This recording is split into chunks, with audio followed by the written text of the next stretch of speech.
안녕하세요. 오유입니다. 오늘은 젤화와 비젤화 비누에 대해서 공유해 보도록 할게요. 이 비누는 지난번 영상에서 소개해드린 사과식초 비누로 비젤화 비누와 젤화 비누로 나누어서 만들어 보았어요. 우선 고온법으로 젤화시킬 비누는 쿠커에 담아 주었습니다. 교반 직후의 비누액입니다. 아직은 보라색으로 강알칼리성으로 보여요. 그리고 비젤화 비누를 만들기 위해서 비누액을 덜어 냉장고에 하루 동안 보관을 하도록 할 거예요. 제가 영상에서 보여드리는 온도와 날짜, 시간, 습도 등을 잘 참고하셔서 계절별이나 재료별로 만들기에 활용하셨으면 좋겠어요.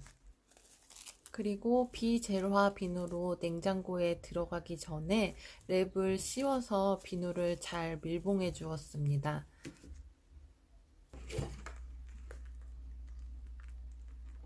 고온법으로 굽고 있는 HP 비누입니다. 온도가 높은 가장자리부터 젤화되기 시작했고요. 잘 섞어 주었어요.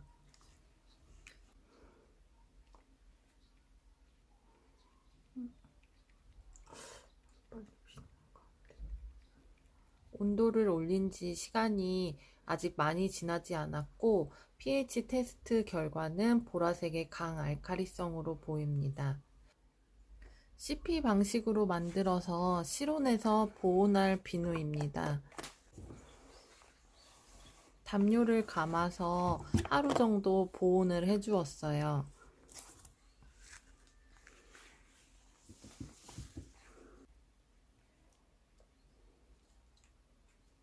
그리고 HP로 굽고 있는 비누입니다.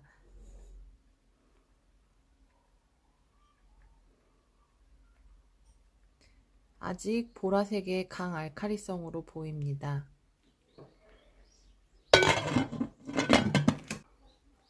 시간이 얼마 지나고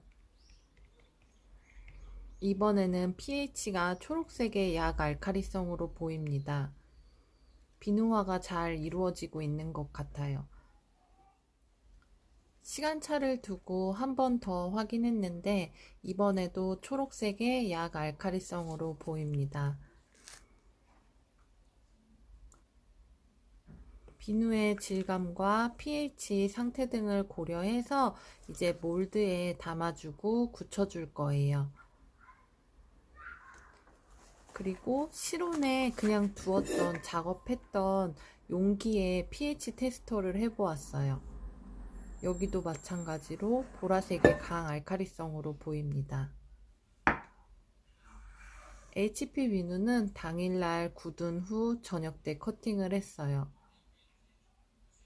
약알칼리성으로 떨어진 후에 몰드에 부었기 때문에 마찬가지로 약알칼리성으로 보였습니다. 다음날 작업했던 용기를 그냥 실온에 방치한 채로 테스트해 보았습니다. 군데군데 보라색과 녹색이 섞여서 보입니다. 그리고 다음날 CP 방식으로 보온한 비누를 커팅했습니다.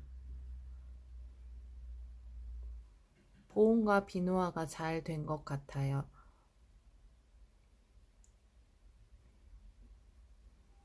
이 비누도 비누화가 잘 이루어져서 약알칼리성의 초록색으로 pH를 보여주고 있습니다. 가장 겉면도 테스트를 해보니 초록색으로 보입니다.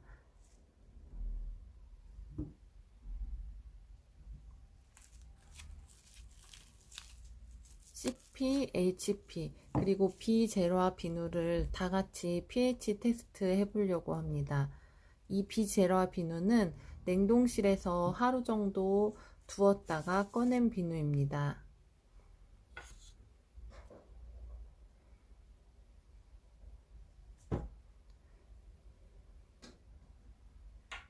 CP와 HP 비누는 초록색의 약알칼리성으로 보이고 냉장고에 있었던 비누는 보라색의 강알칼리성으로 보입니다. 실온에 두었던 용기는 pH 테스터를 해보니 마찬가지로 보라색과 녹색이 부분 섞여서 보입니다. 보온이나 열을 가하지 않았던 비누는 비누화가 더디게 된다는 것을 알 수 있습니다. 3월 26일에 비누를 만들어서 3월 27일에 냉동실에서 꺼내고 3월 28일이 된 비젤화 비누는 보라색과 파란색이 섞여 있는 pH를 나타내고 있습니다.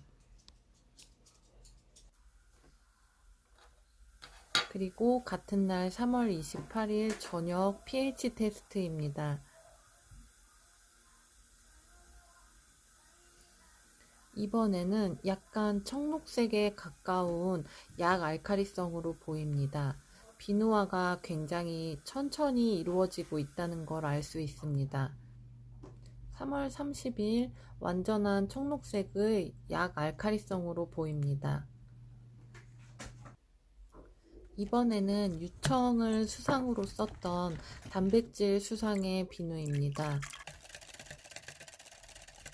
유청 속에 당과 단백질이 타는 것을 방지하기 위해서 낮은 온도에서 작업을 하고 보온을 하지 않은 비누의 결과를 보여드리도록 할게요. 스푼말을 넣기 전에 본연의 색을 보여드리기 위해 조금 덜어 놓았습니다. 교반 직후에는 보라색의 강 알칼리성으로 보입니다. 같은 비누액을 가지고 고온에서 비누화를 마친 HP 비누는 초록색의 약 알칼리성 비누로 보입니다. 다음 날 개별 몰드에서 보온 없이 두었던 비젤화 비누입니다. 보라색의 강 알칼리성으로 보입니다. 그리고 500g 몰드 속에서는 비누액의 양이 많아서 어느 정도 반응열이 생겼을 것으로 예상되고 여기에서는 pH가 약간 떨어진 모습입니다. 비누의 열을 조절하며 다양한 비누를 만들어 볼 수 있을 것 같습니다. 시청해 주셔서 감사합니다.